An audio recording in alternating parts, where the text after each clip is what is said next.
Nice。连夜更新必有大事 ，Razor 的45毫米单元喇叭全国首套我已经拿到手了啊！据 Razor 的研发工程师介绍，这一套45毫米单元不亚于 Cardo Pro 黑金版的45毫米单元，它是不是这么的牛啊？我们来测试一下。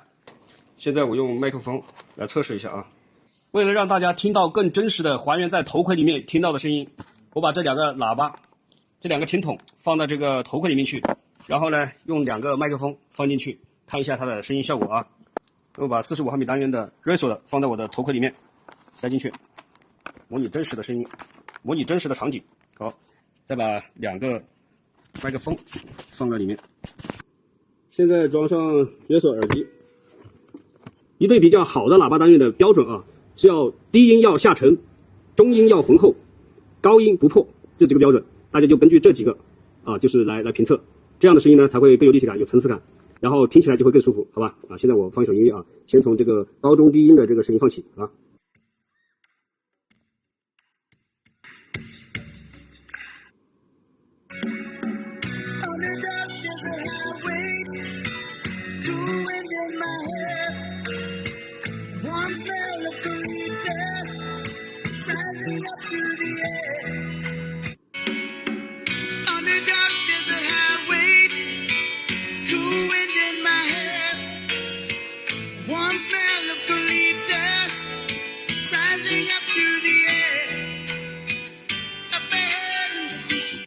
好，再换一首环绕的啊，环绕音。DJ Champ Battle Mix activated.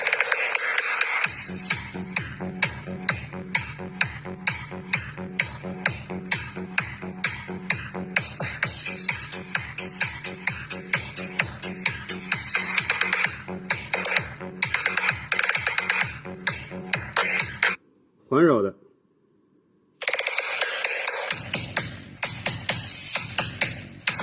DJ Champ Battle Mix activated.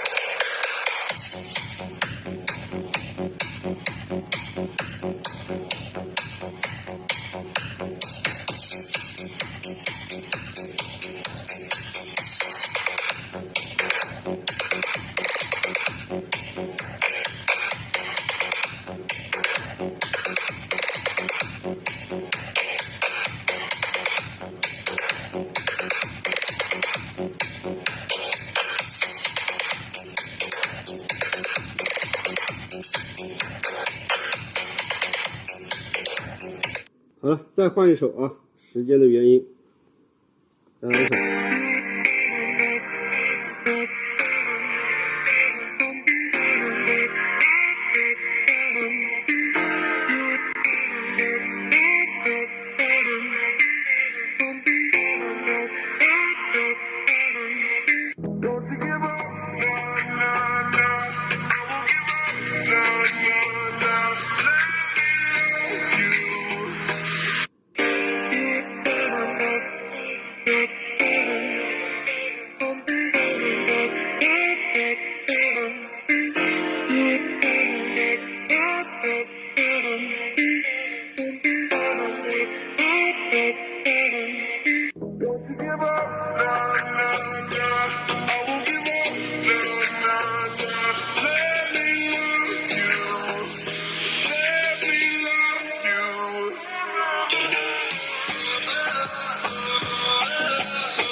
现在我们见到的这个国产蓝牙耳机真的已经不输这个洋货了啊，而且还是很不错，还有很多的一些创新，是吧？更适合我们国人。所以大家就是不要去不接受新鲜事物，这种耳机先去试一下，不要去啊到网上去看这看那的，就凭自己的想象去啊还是啥好，试一下。毕竟我们也是从塞纳、Cardo 11年用了几代用过来的。为什么我现在认可它？我不是说我想卖这个东西，我想赚这个钱我才去装这个耳机。说句实在话，装在我头盔上如果不好用，对吧？